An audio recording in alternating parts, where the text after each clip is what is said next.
మనం యోహాను రాసినటువంటి శుభవార్తను ధ్యానం చేస్తూ ఉన్నాం.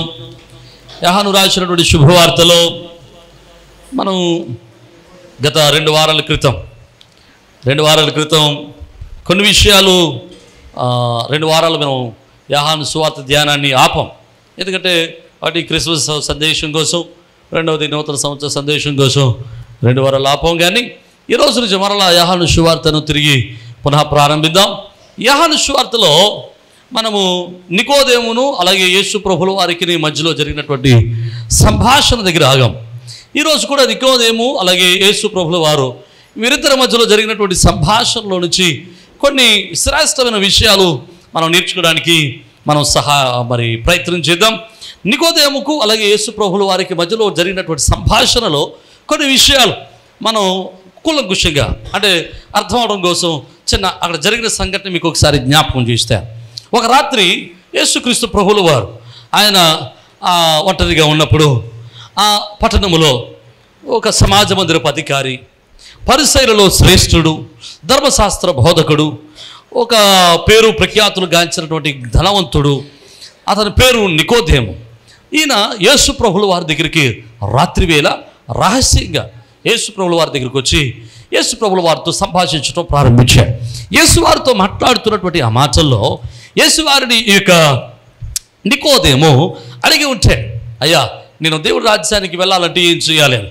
అయితే యేసు ప్రభుల వారు చాలా నిగూఢంగా లేకపోతే చాలా ప్రస్ఫుటించాడు, చాలా స్పష్టంగా చెప్పాడు. ఏంటంటే ఒకడు కొత్తగా జన్మించితే కానీ ఎవడు కూడా దేవుడి రాజ్యాన్ని చూడలేడాను. అయితే నికోదేముకి ఈ మాట కొంచెం వింతగా అనిపించింది. కొత్తగా బ్రతకడం ఏంటండి, మరలా నేను తల్లి గర్భంలోకి ఎలా వెళ్తాను, అది అసాధ్యం కదా అన్నాడు. అప్పుడు వెంటనే నికోదేముతో ప్రభువారు అన్నాడు, కొత్తగా జన్మించడం అంటే నీటి మూలముగాను ఆత్మ మూలముగాను జన్మించాలి అన్నాడు.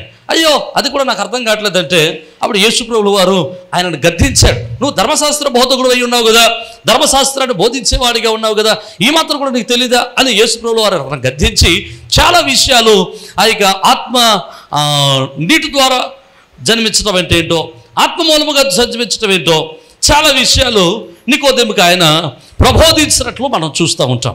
అయితే ఆయన చెప్పిన మాటల్లో నికోదేముతో యేసు ప్రభుల వారు మాట్లాడినటువంటి మాటల్లో ఒక శ్రేష్టమైన మాట ఈరోజు మీకు ఇంకొక మాట అంటే ఇంతకుముందు చాలా విషయాలు నేర్చుకున్నాం. ఈరోజు మరొక మాటను మనం జ్ఞాపకం చేసుకోవడానికి మనం ప్రయత్నం చేద్దాం. 8వ వచనాన్ని మనం చదువుదాం, తొందరగా చదువుదాము. గాలి తనకిష్టమైన చోటను, యోహాను సువార్త 3వ అధ్యాయము 8వ వచనం. యోహాను సువార్త 3వ అధ్యాయము 8వ వచనం.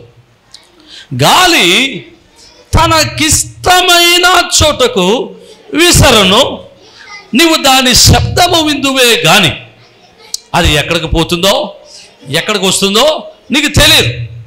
ఆత్మ మూలముగా జన్మించిన ప్రతివాడును అలాగనే ఉన్నాడు. దేవునికి స్తోత్రం.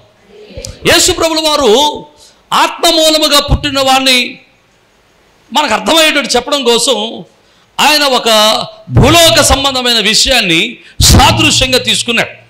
యేసు ప్రభుల వారు ఎప్పుడు కూడా వాక్యం చెప్పినా, ఎప్పుడు ఆయన సందేశాన్ని ఇచ్చినా, ఎప్పుడు ఆయన వాక్యాన్ని ప్రబోధించినా కానీ భూలోక సంబంధమైన విషయాలను ఆయన ఉపమానాలుగా తీసుకుని, ఉదాహరణలుగా తీసుకుని పరలోక సంబంధమైన విషయాల్ని అర్థమయ్యేటట్టు చెప్పేవారు.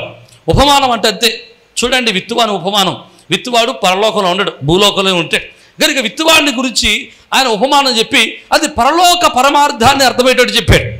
అలాగే దాచబడిన ధనం అది భూలోక సంబంధమైనదే, కానీ పరలోక సంబంధమైన విషయాలను, పరలోక సంబంధమైనటువంటి జ్ఞానాన్ని అందులో తన శిష్యులకు ఆయన ప్రబోధించాడు. అలాగే భూలోక సంబంధమైన విషయాలను ఆయన జ్ఞాపకం చేస్తూ పరలోక సంబంధమైన విషయాలను చాలా ప్రస్ఫుటంగా లేకపోతే శ్రేష్టంగా చాలా అర్థమయ్యేటట్లు ఆయన తెలియపరిచేవారు. దేవునికి స్తోత్రం, హల్లెలూయా. ఇప్పుడు ఒక ఆత్మ సంబంధంగా పుట్టినవాడు మనకు అర్థం అవ్వాలంటే ఆయన అంటున్నాడు, గాలి ఎలాగుంటుందో ఆత్మ సంబంధంగా పుట్టినవాడు కూడా అలాగే ఉంటాడు. ఇప్పుడు ఆత్మ సంబంధమైన వాడు ఎలా ఉంటాడో మనకు అర్థం కావాలంటే ముందు మనకు గాలి అంటే ఏంటో తెలియాలి. హలో, గాలి అంటే నాకు తెలియదు అనుకుంటున్నావా నువ్వు? గాలి అంటే మా మీద బోల్డ్ సార్లు పడింది గాలి అనే వాళ్ళ దేవుడికి స్తోత్రం. మొన్న ఎవరో గారు అంటున్నారు, అనే ఆ రోజు నా మీద గాలి పడిపోతున్నాడు. గాలి పడిపోతుంది. గాలి పడిపోవడం అంటే దెయ్యం అమ్మ అంటే దెయ్యం అని చెప్పడానికి కూడా మనకు భయం. అదే దెయ్యాన్ని కూడా పేరెట్టేసాం గాలి. దేవునికి స్తోత్రం కదండి. కానీ ప్రభువారు చెప్పేది మీద పడే గాలి గట్టు కాదు, మీద పడే గాలిని బట్టి కాదు, మీద పడే గాలిని గురించి కాదు ప్రభు మాట్లాడేది. ఆయన మాట్లాడే గాలి వీచే గాలి. ఏ వీచే గాలి? వీచే గాలుల్లో ప్రతిరూపం నీవే. దేవునికి స్తోత్రం. నాకు దేవుడు చక్కని సంఘబిడ్డలు ఇచ్చాడు. దేవునికి స్తోత్రం. వీచే గాలి గురించి మాట్లాడుతూ ఉన్నాడు. అసలు బైబిల్ గాలి గురించి ఏం చెప్పిందో కొన్ని విషయాలు నేను టక్క చెప్తాను. మీరు రాసుకునే వాళ్ళు రాసుకునండి. మొదటిది ఆమోసు గ్రంథము 4వ అధ్యాయం 13వ వచనంలో అక్కడ రాయబడిన మాట ఏంటో తెలుసా? గాలిని పుట్టించేవాడు ఆయనే.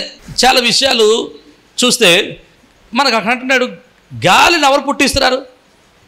చెప్పట్లేదు, దేవుడు పుట్టిస్తున్నాడు. అసలు లోకంలో గాలి ఎక్కడి నుంచి వస్తుంది ఎవరికి తెలియదు. గాలి ఎక్కడి నుంచి వస్తుంది ఎవరికి తెలియదు. చాలామంది అనుకుంటారు చెట్లు వీస్తే గాలి వేస్తుందని. చెట్లు వీస్తే గాలి వేస్తుందా? గాలి వేస్తే చెట్లు ఊగుతాయా? చెట్లు ఊగితే గాలి వస్తుందా? గాలి ఊగితే చెట్లు వస్తాయా?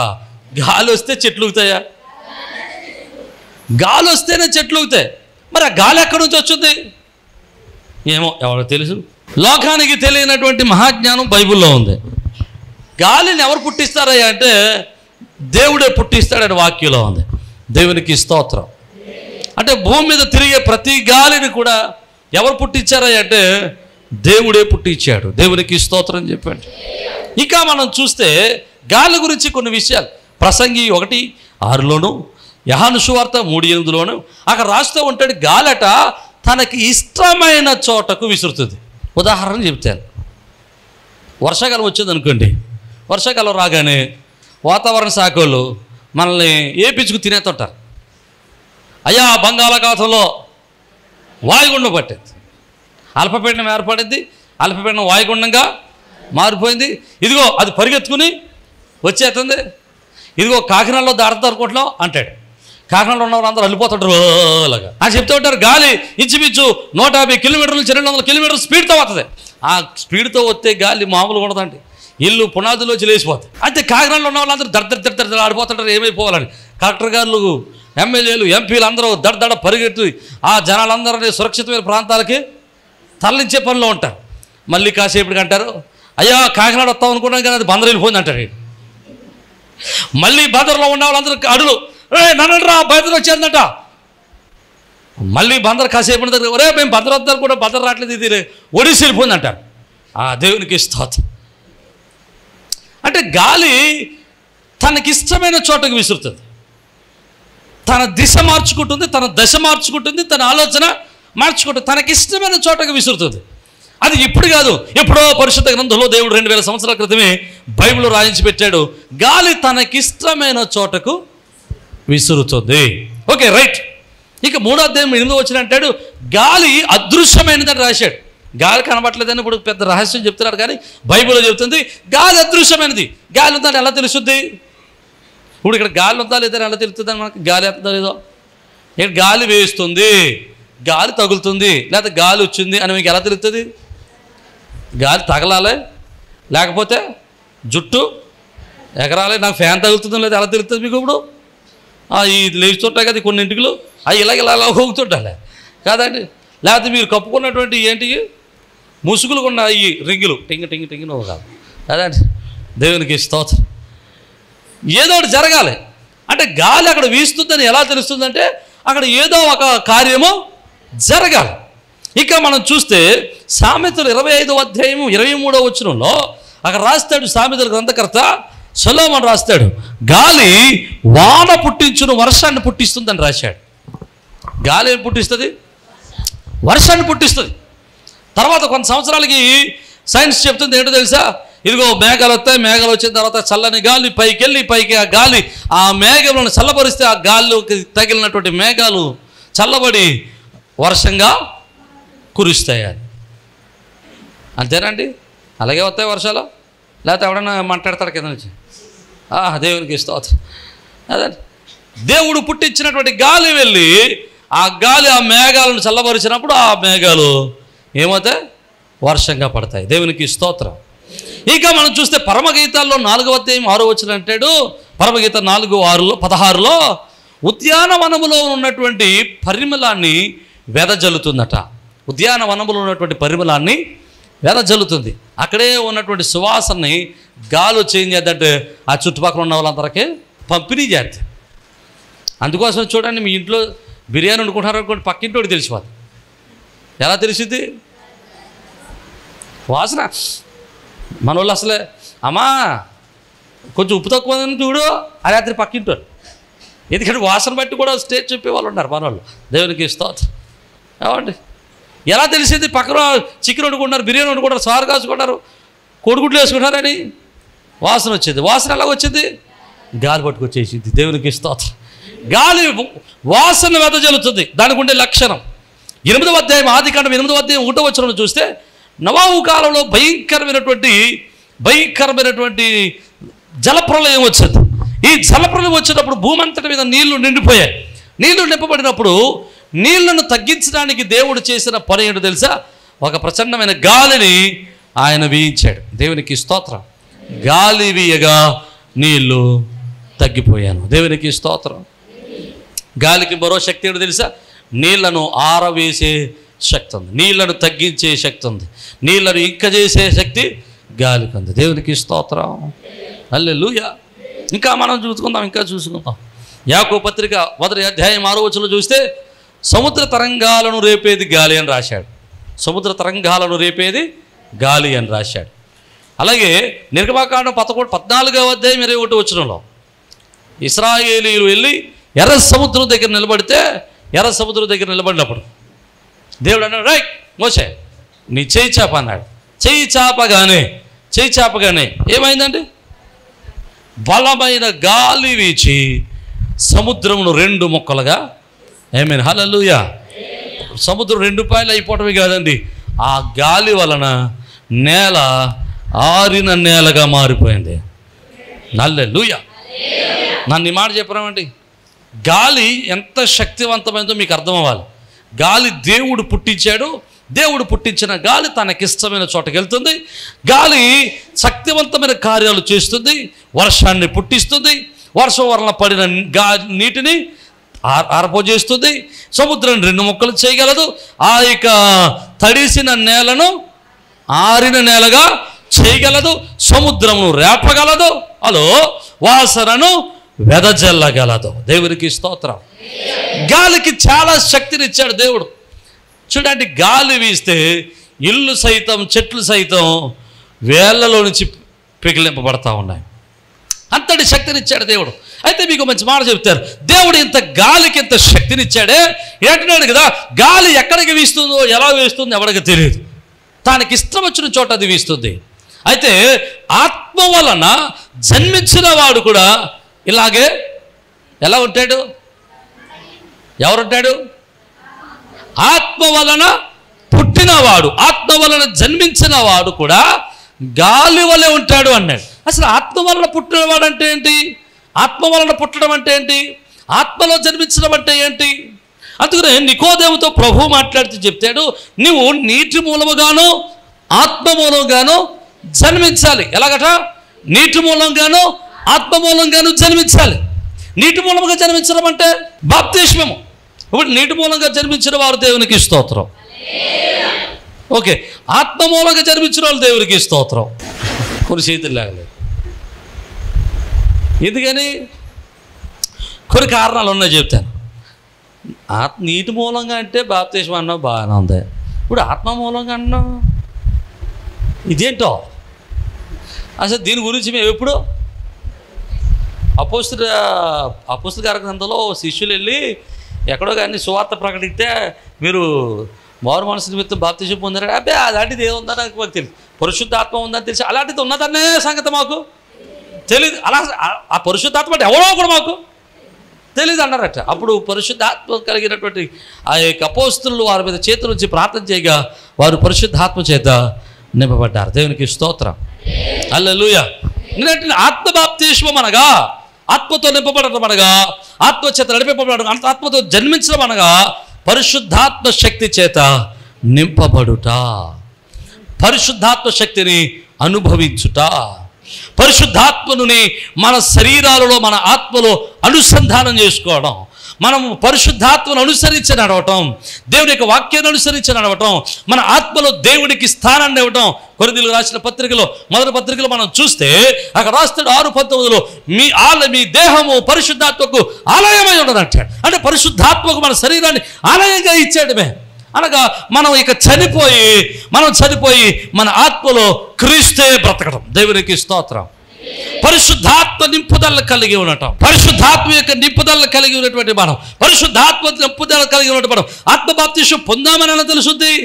పరిశుద్ధాత్మ నింపుదల పొందినవాడు, పరిశుద్ధాత్మ బాప్తిసం పొందినవాడు పరిశుద్ధాత్మ ఫలాలు ఫలింతాడు, పరిశుద్ధాత్మ వరాలు కలిగి ఉంటాడు. దేవునికి స్తోత్రం. ఆత్మఫలం కలిగి ఉంటాడు, కృపవరాలు కలిగి ఉంటాడు. అంతేకాదు అతడు క్రీస్తు స్వరూపంలోనికి మార్చబడతాడు. దేవునికి స్తోత్రం. హల్లెలూయా. ఆత్మతో బాప్తిసం పొందినవాడు ఆత్మ స్వాధీనంలోనికి వెళ్ళిపోతాడు. దేవుని మనస్సును తెలుసుకోగలుగుతాడు, దేవుని మనస్సును ధరించుకోగలుగుతాడు, క్రీస్తు యొక్క స్వరూపంలోనికి మార్చబడతాడు. దేవునికి స్తోత్రం. పరిశుద్ధాత్మ బాప్తిసము పొందినవాడు ఎలా ఉంటాడంటే, పరిశుద్ధాత్మ బాప్తిసం పొందినవాడు ఎలా ఉంటాడంటే క్రీస్తు స్వరూపమును ధరించుకున్న వాని వలె ఉంటాడు. దేవునికి స్తోత్రం. హల్లెలూయా. జాగ్రత్తగా ఈ విషయాలు మనం ఆలోచన చేస్తే క్రీస్తు స్వరూపాన్ని ధరించుకున్న వాని వలె ఉంటాడు, అంటే క్రీస్తు వలె కనబడతాడు. మీకు కొన్ని విషయాలు మీకు జ్ఞాపకం చేస్తాను. ఆత్మ బాప్తిస్మం పొందడం అంటే చిన్న సాక్ష్యాన్ని చెప్తాను, చిన్న విషయాన్ని జ్ఞాపకం చేస్తాను. పెద్దయ్య గారు ఉన్నప్పుడు నేను డిగ్రీ ఫైనల్ ఇయర్లో ఉన్నప్పుడు మా నాన్నగారు నా కోసం ప్రార్థన చేస్తారు. ఫైనల్ ఇయర్ ఎగ్జామ్కి రెడీగా ఉన్నాను. అంటే ఫిబ్రవరి మార్చిలో సిలువ ధ్యానాలు జరుగుతాయి కదా, ఇంక ఎగ్జామ్ రాయడానికి సిద్ధంగా ఉన్నాను. మా నాన్నగారు అంటున్నారు నన్ను బైబిల్ కాలేజీకి వెళ్ళాట. నేను బైబిల్ కాలేజీకి వెళ్ళాం, నేను లాయర్ అవ్వాలి, దేశాన్ని ఉద్ధరించాలి అనుకుంటున్నాను. అప్పుడు ఆ సంవత్సరం 40 దినాలు సంపూర్ణ ఉపవాసం చేయటం మొదలెట్టారు. నేను కూడా ఆ 40 దినాల్లో సగం ఉపవాసం, అంటే హాఫ్ డే, సగం ఉపవాసం అంటే సగం రోజులు ఉపవాసం చేయటం ప్రారంభించాను. ఈ రోజుల ఉపవాసంలో కొన్నాళ్ళు గడిచాయి. మా నాన్నగారు అప్పుడు స్టేజ్ మీద ఒక ప్రక్కన గుడార కింద కట్టుకుని దుప్పలతోనే అందులో ఉండి ప్రార్థన చేసేవారు.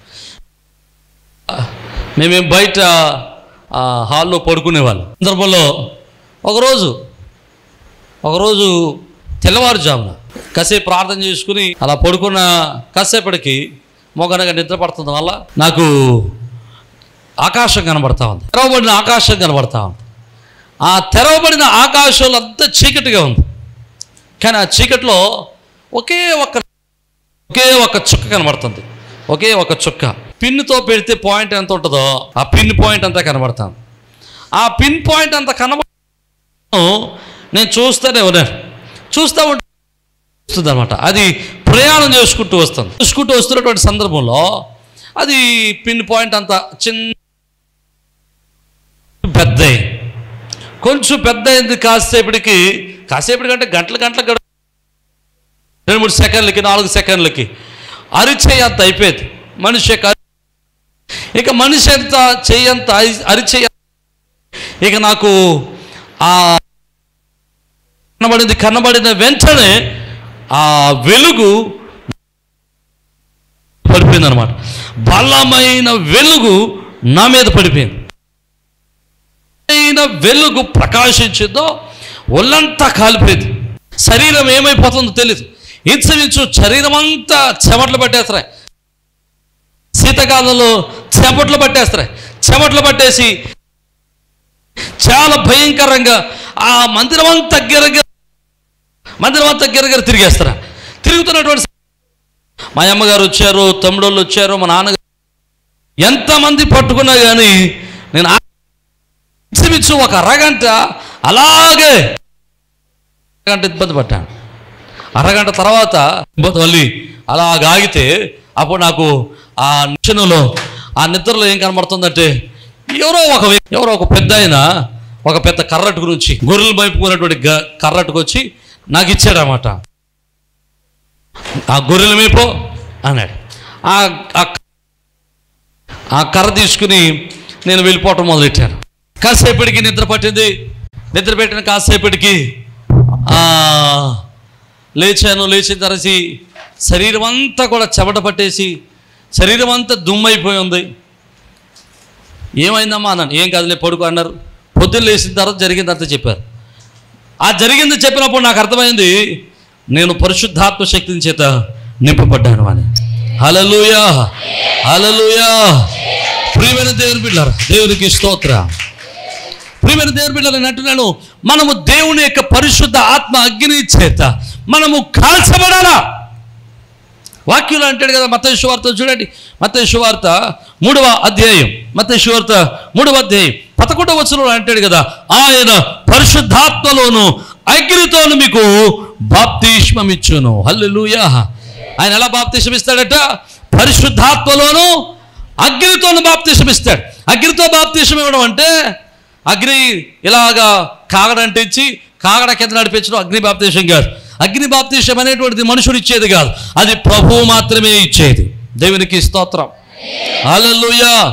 నీటి బాప్తిస్మము పొందిన ప్రతి వ్యక్తి కూడా ఆత్మ సంబంధమైన పరిశుద్ధాత్మ బాప్తిస్మము అనేటువంటిది పొందాలా. ప్రతి ఒక్కరు కూడా ఆత్మ నింపుదలలోనికి వెళ్ళాలా. ప్రతి ఒక్కరు కూడా ఆత్మ స్వాధీనంలోనికి వెళ్ళాలా. ఎప్పుడైతే మనం ఆత్మ స్వాధీనంలోనికి వెళ్తామో, పరిశుద్ధాత్మ స్వాధీనంలోకి వెళ్తామో, పరిశుద్ధాత్మ నింపుదలలోనికి వెళ్తామో, ఇక మన శరీరము, మన ఆలోచనలు, మన జీవన విధానం అంతా, ప్రాచీన స్వభావం అంతా పోయి మన స్వభావం అంతా నవీనపరచబడుతుంది. మనం ఇక నవీన స్వభావాన్ని ధరించుకుంటాం. హల్లెలూయా. నవీన స్వభావాన్ని ధరించుకుంటాం. ఇక ప్రాచీన స్వభావం మనలోనికి రాదుక.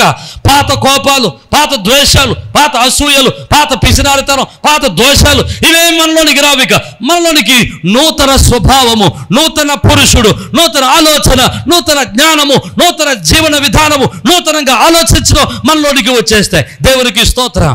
ఇక అప్పటి నుంచి మనం ఏం చేస్తాం తెలుసా? ఎప్పుడైతే పరిశుద్ధాత్మ నింపుదలను పొందుకున్నామో, ఎప్పుడైతే పరిశుద్ధాత్మ శక్తిని అనుభవించామో, ఎప్పుడైతే పరిశుద్ధాత్మ ఆత్మచేత నింపబడ్డామో, ఇక మన ఆలోచన మారిపోతుంది. హల్లెలూయా, హల్లెలూయా.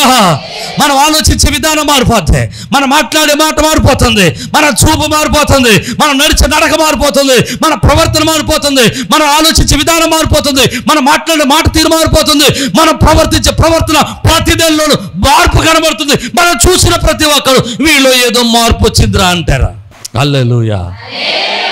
అర్థమైందా? పరిశుద్ధాత్మ బాప్తిస్మం పొందినవాడు జీవన విధానము, జీవన శైలి, జీవన విధానము, జీవన ఆలోచన, వాడి చూపు, వాడి ప్రవర్తన, వాడి నడక, వాడి పడక సమస్తమును మారిపోయి వాడు నవీన పరచబడి నవీన పురుషుడిగా, కొత్త స్వభావం కలిగిన వాడు, నవీన స్వభావం కలిగిన వాడిగా, నూతన పురుషుడిగా సమాజంలో బ్రతకడం మొదలెడతాడు. హల్లెలూయా, హల్లెలూయా. ఆ వ్యక్తిని చూసిన ప్రతి ఒక్కరు అంటాడు, ఒరే వీడిలో ఏదో మార్పు. ఆమేన్, హల్లెలూయా. నేను అంటున్నాను, ఈరోజు మిమ్మల్ని ఎవడైనా చూసి వీళ్ళు మార్పు వచ్చిందిరా అన్నాడు ఎవడైనా? మీరందరూ, మనమందరం నీటి బాప్తిస్మం పొందిన వాళ్ళే కదా.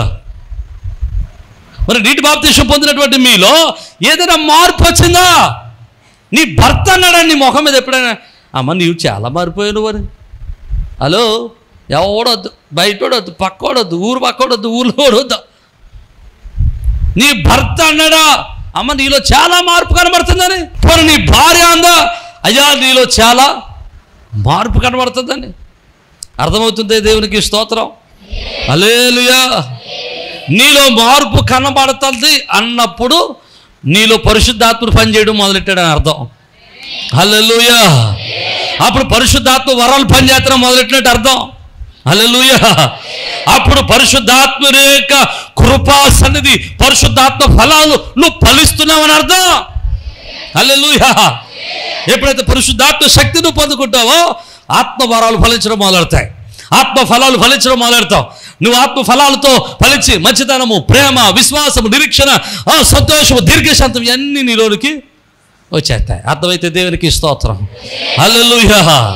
వీడు పరిశుద్ధాత్మలో జన్మించినవాడు, ఆత్మలో జన్మించినవాడు. ఆత్మ లేనివాడు చెప్పట్లేదా? ఆత్మ లేనివాడు నావాడు కాదు అన్నాడు దేవుడు. ఆత్మ లేనివాడు నావాడు కాదని ఎందుకన్నాడు తెలుసా? ఆత్మ లేకుండగా, ఆత్మ బాప్తిస్మము పొందకుండగా మనము దేవుడి బిడ్డలుగా ఉండలే. హల్లెలూయా. నీటి బాప్తిస్మము పొందినంత మాత్రాన నీవు క్రైస్తవుడిగా పిలవబడచ్చేమో కానీ దేవుని బిడ్డగా పిలవబడలేవు. నీటి బాప్తిస్మం పొందినంత మాత్రాన నువ్వు మందిరంలోకి రావచ్చేమో కానీ, మందిరం సంఘంలో సభ్యత్వం తీసుకోవచ్చేమో కానీ పరలోకంలో జీవ గ్రంథంలో నీ పేరు రాయబడకపోవచ్చా. నేనంటున్నాను, నువ్వు నీటి బాప్తిస్మం తీసుకోవడంతో పాటు ఏ బాప్తిస్మాన్ని కూడా పొందాలా? చెప్పట్లేదు గట్టిగా. ఆత్మ బాప్తిస్మం నమ్మిన వారు బిగ్గరగా దేవునికి స్తోత్రం చెప్పాలా? హల్లెలూయా. ప్రియమైన దేవుని బిడ్డలారా, ఆత్మచేత నింపబడుదురుగాక, ఆత్మచేత నడిపింపబడుదురుగాక, ఆత్మచేత బలపరచబడుదురుగాక, ఆత్మ బాప్తిస్మం పొందుదురుగాక, ఆత్మ మహిమను చూచుదురుగాక, ఆత్మాభిషేకం పొందుకుదురుగాక, మీలో పరిశుద్ధాత్ముడు నివసించునుగాక. బిగ్గరగా బిగ్గరగా చప్పలు కొడుతూ సర్వోన్నతులైన దేవుని నామాన్ని మహిమపడతాం. హల్లెలూయా. బిగ్గరగా బిగ్గరగా బిగ్గరగా బిగ్గరగా ప్రభువుని స్తుతిద్దాం. ఆత్మాభిషేకం కొరకు ప్రార్థన చేద్దాం. హల్లెలూయా, హల్లెలూయా. స్తోత్రం, స్తోత్రం.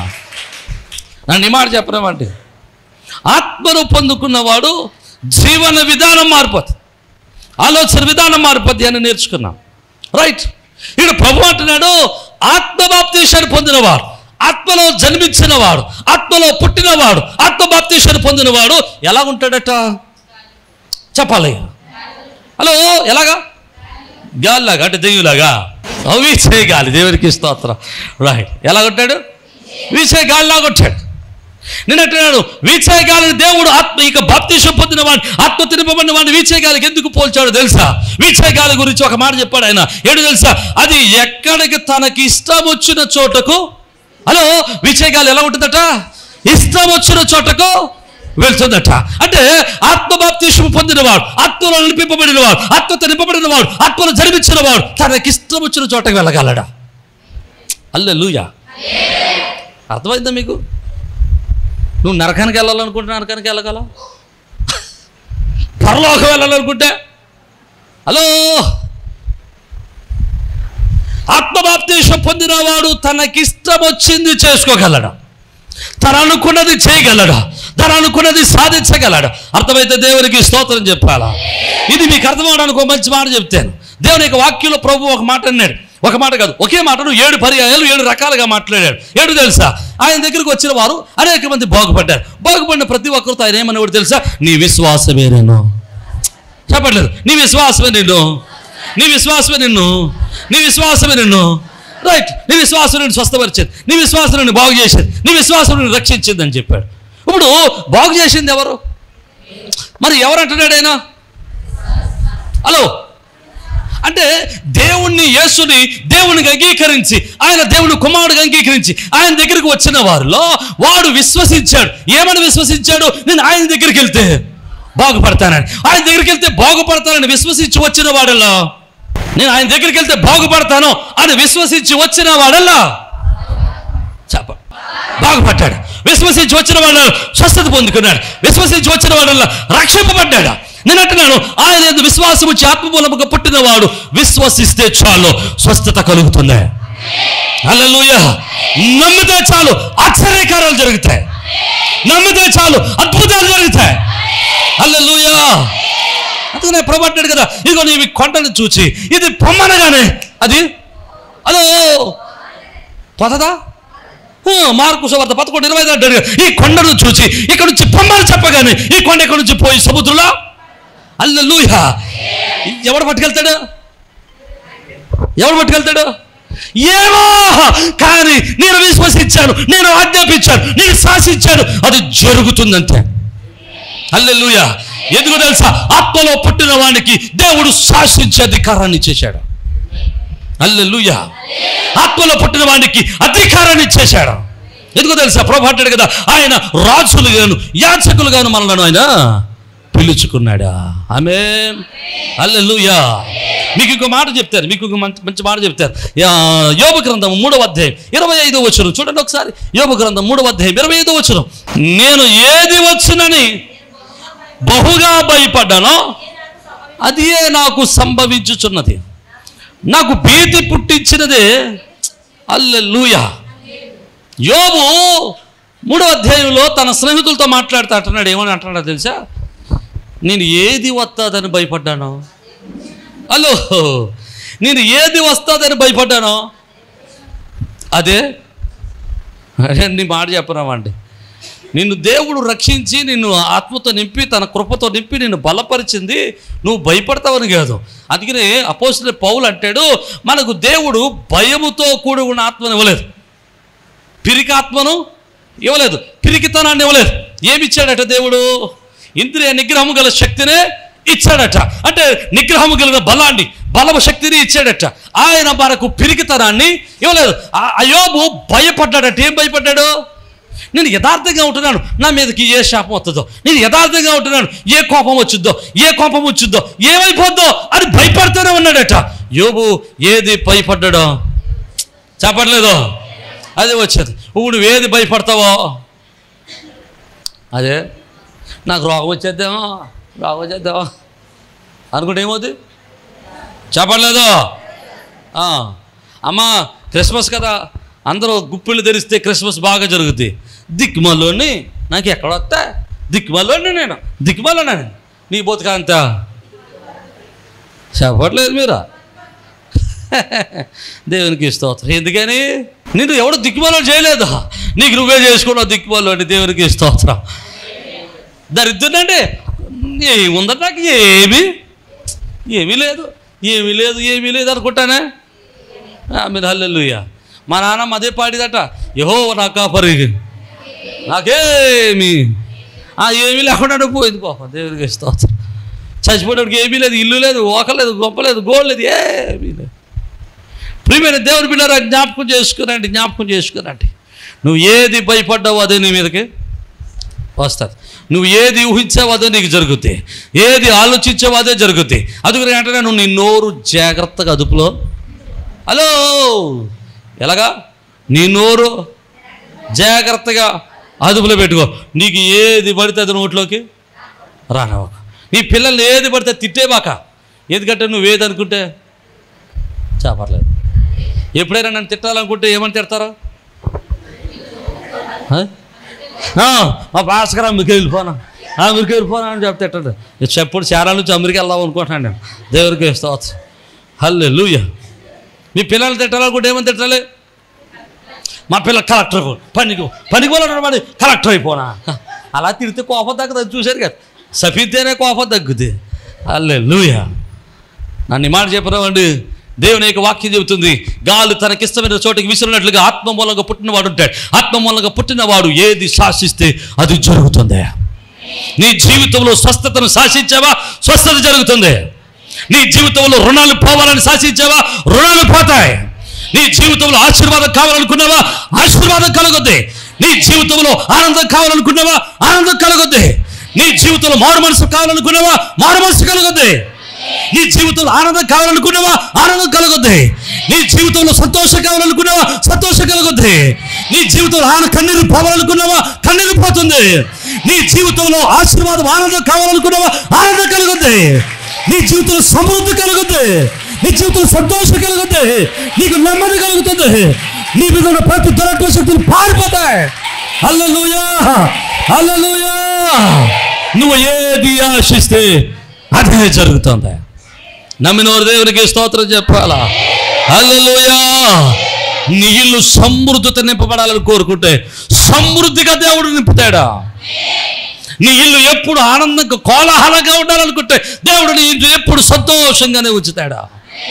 రుణాలున్నాయా, అప్పులున్నాయా, నా యేసు నామములో నా అప్పులన్నీ పోవురుగా కనుకుంటే యేసు నామములో అప్పులన్నీ పోతాయి. రోగం ఉందా, జబ్బు ఉందా, యేసు నామములో జబ్బు లేదు, గిబ్బు లేదు, పోతరుగా అనుకుంటే దేవుడు నీ రోగం మాత్రం పోగొడతాడా. హల్లెలూయా. ఏదైనా సమస్యలు ఉన్నాయా, కుటుంబంలో కలతలు ఉన్నాయా, యేసు నామములో ఉచ్చరించండి, కలతలు పోవురుగా. కానీ యేసు నామములో కలతలన్నీ పోతాయి. హల్లెలూయా.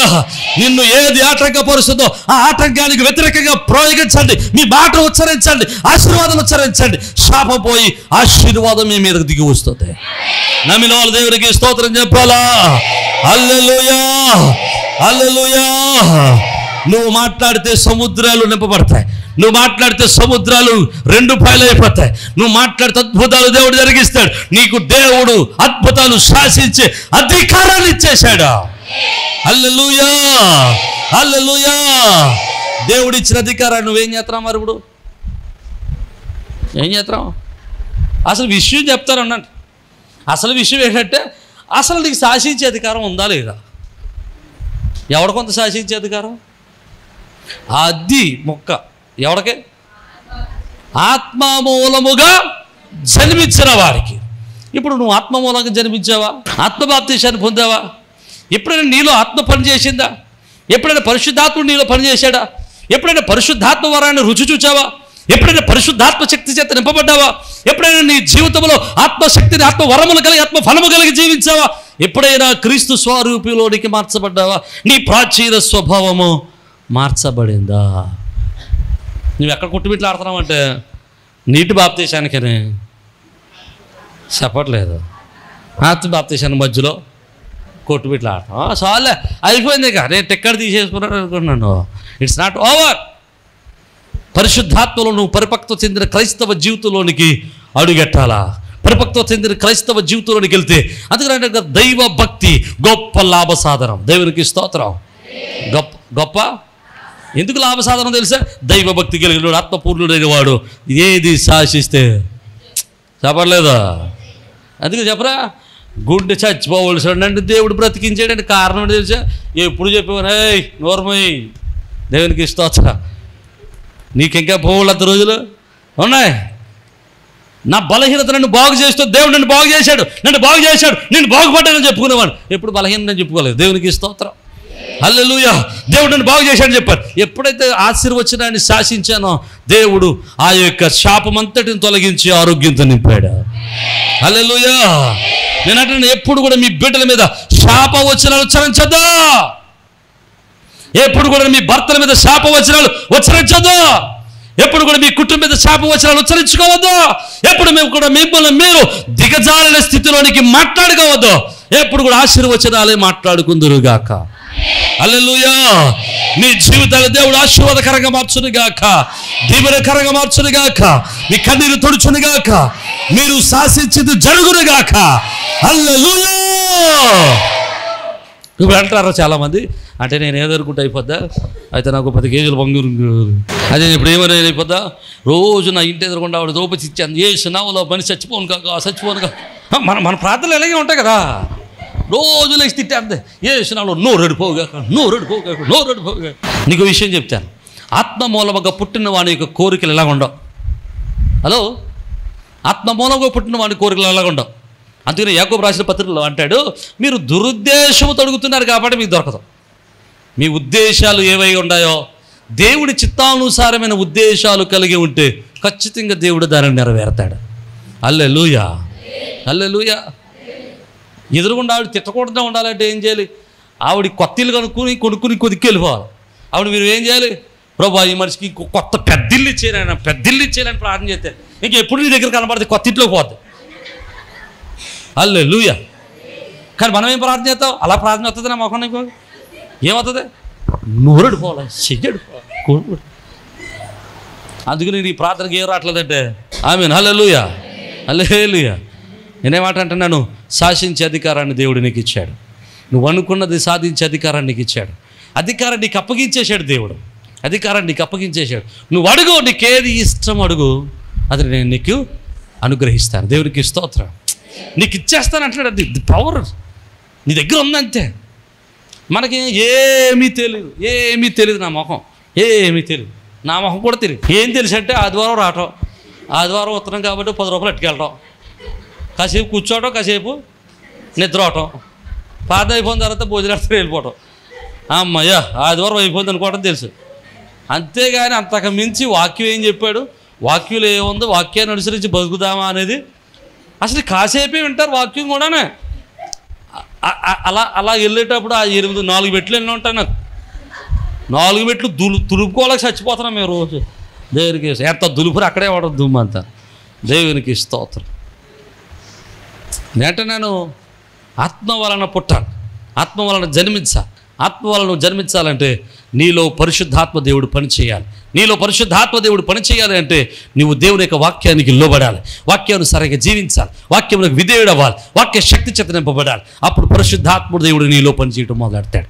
ఎప్పుడైతే పరిశుద్ధాత్మ దేవుడు నీలో పనిచేయడం మొదలెట్టాడో నువ్వు మాట్లాడింది శాసనం. హల్లెలూయా. ఏమన్నా అర్థం కాలేదు. పరిశుద్ధాత్మ దేవుడు నీలో పనిచేయడం మొదలెడితే నువ్వు మాట్లాడింది శాసనం. అది హల్లెలూయా. నువ్వు మాట్లాడింది శాసనం. నువ్వు ఏది మాట్లాడితే అది జరిగి తీరుతుంది అంతే. హల్లెలూయా, హల్లెలూయా. ఈ రోజు ఇంకా రోగాలతోనూ, బలహీనతలతోనూ, శోధనలతోనూ, కలవరాలతోనూ, సమాధానం లేమితోనూ, భయాలతో ఉన్నారేమో. ఈరోజే దేవుడు మీకు ఇచ్చిన శక్తిని బట్టి ప్రార్థన చేస్తున్నాను. దేవుడు మీకు ఇచ్చిన అధికారాన్ని బట్టి నేను జ్ఞాపకం చేస్తున్నాను. మీ జీవితంలో ఆశీర్వచనాలు పలకండి. దేవుడు మిమ్మల్ని బలమైన ఆశీర్వాదకర్తలుగా మారుస్తాడు. మీ రుణాలు తీర్చబడతాయి, మీ సమస్యలు పోతాయి, సమాధానం కలుగుతుంది, ఆరోగ్యం కలుగుతుంది, నెమ్మది కలుగుతుంది, కన్నీరు తొడబడుతుంది, సమృద్ధి కలుగుతుంది, నెమ్మది కలుగుతుంది, ఆనందం కలుగుతుంది, ఆరోగ్యం కలుగుతుంది, బలం కలుగుతుంది. హల్లెలూయా. దగ్గరగా చాపలు కొడుతూ దేవుని నామాన్ని మహిమపరుద్దా. గ్లోరీ. హల్లెలూయా, హల్లెలూయా. అటువంటి గొప్ప శక్తి దేవుడు నీకు నాకు మనందరికీ అనుగ్రహించును గాక. తల్ల వంచండి, ప్రార్థన చేద్దాం. తల్ల వంచండి, ప్రార్థన చేద్దాం. దేవుని బిడ్డ, నువ్వు ఇంకా ఎంత దగ్గర ఉన్నావేమో, నీటి బాప్తిసాన్ని పొంది ఆగిపోయావేమో, నువ్వు ఎక్కవలసిన మెట్లు ఇంకా ఉన్నాయి. క్రీస్తులో నీకు ఇంకా పరిపక్వత చెందవలసిన కార్యాలు ఇంకా ఎన్నో ఉన్నాయి. నువ్వు నీటి బాప్తిసాన్ని పొందావు, ఆత్మ బాప్తిసాన్ని పొందలేకపోయావు, ఆత్మతో నింపబడలేకపోయావు, ఆత్మతో బలపరచబడలేకపోయావు, ఆత్మకు నీ హృదయాన్ని ఇవ్వలేకపోయావు, పరిశుద్ధాత్మతో బలపరచబడలేకపోతున్నావు, ఆత్మ స్వాధీనంలోనికి వెళ్ళలేకపోతున్నాం. ఈరోజు ప్రభువా నీ ఆత్మ స్వాధీనంలోనికి మమ్మల్ని నడిపించండి ప్రభువా, నీ ఆత్మ బలమును మాకు దయచేయండి ప్రభువా అని ప్రభువుని స్తుతించి ప్రార్థన చేద్దాం. హల్లెలూయా. పరిశుద్ధుడును కృప కలిగిన తండ్రి, జీవాధిపతి, ఆశ్చర్యకరుడు, ఆలోచనకర్త, గరుడు వగు దేవాన్ని ఇచ్చుటకు తండ్రి మీకే స్తోత్రం. అయా యువతని మా జీవితాల్లో నీ కృప చేత మమ్మల్ని నింపండి, నీ ఆత్మతో మమ్మల్ని బలపరచండి, నీ అద్భుత కార్యాలు మా పట్ల జరిగించండి. అయా మీరు మాకు ఇచ్చిన శక్తి, సమర్థత మేము తెలుసుకోలేకుండా ఉన్నాం ప్రభువా. నాయన నీ శక్తిని, నీ సామర్థ్యతను మేము తెలుసుకుని నిన్ను స్తుతించి నీకు బిడ్డలుగా ఎదుగునట్లు సహాయం చేయండి. మీరే మహిమ పొందమని యేసు గన్నామను బట్టి ఇప్పుడు స్తుతించున్నాం మా పరమ తండ్రి. ఆమేన్, ఆమేన్. అందరికీ షలోం. ప్రభునందు ప్రియ సజీవ స్వరం అనేటువంటి యొక్క వర్తమానాన్ని వింటున్నటువంటి మీ అందరికీ ప్రభునాన్ని బట్టి శుభాలు. మీ గృహాలలో మీతో కలిసి ఈ విధంగా ప్రభువును ఆరాధించడానికి ప్రభు ఇచ్చిన సమయాన్ని బట్టి ప్రభువుని స్తుతిస్తూ ఉన్నాను. ప్రతిదినం మీరు వీక్షిస్తున్న ఈ వర్తమానాలను బట్టి మీరు ఆశీర్వదింపబడుతున్నారని మేము ఎంతగానో ప్రభునందు ఆనందిస్తూ ప్రభువును స్తుతిస్తూ ఉన్నాం. మీరు ఇస్తున్నటువంటి ప్రతి మెసేజ్, లేకపోతే మీరు ఇస్తున్నటువంటి ఈ యొక్క ప్రోత్సాహం దేవుని పనులు మమ్మల్ని ఎంతగానో బలవంతులు చేస్తూ ఉంది. కనుక మీరు ఈ వర్తమానాల చేత ఆశీర్వదింపబడుతున్నట్లయితే ఇంకా అనేక మందికి ఈ వర్తమానాల్ని పరిచయం చేయండి.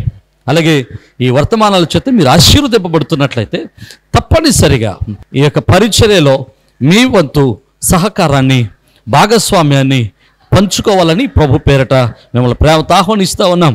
చాలామంది అడుగుతూ ఉన్నారు, అయ్యా మేము ఈ పరిచర్యలు ఎలా పాలు భాగస్థలం కావాలి అని.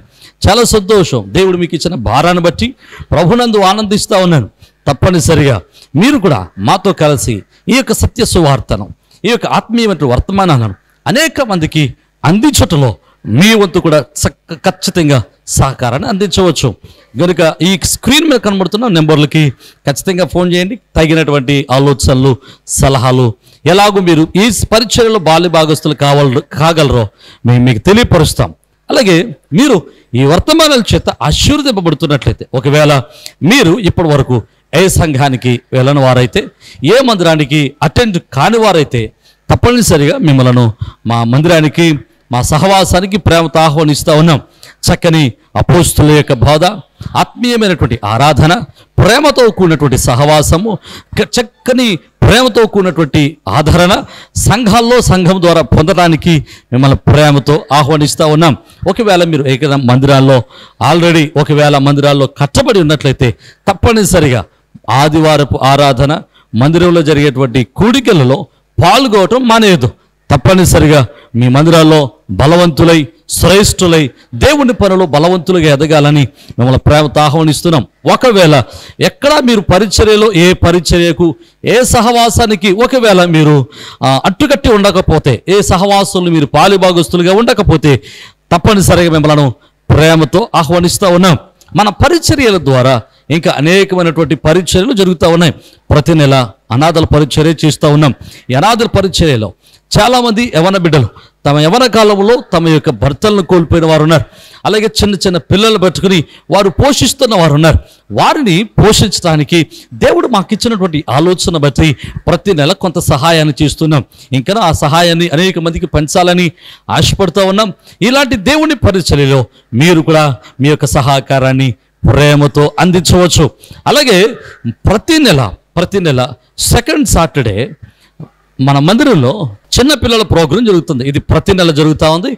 మీరు కూడా మీ పిల్లలు దేవునిలో ఆత్మీయంగా బలపడాలని ఆశపడితే తప్పనిసరిగా మీ పిల్లల్ని ఆ యొక్క చిన్నపిల్లల ప్రోగ్రానికి, కింగ్డమ్ చిల్డ్రన్స్ అనేటువంటి ప్రోగ్రానికి మీ పిల్లలు కూడా ప్రోత్సహించండి. తప్పనిసరిగా పంపించండి.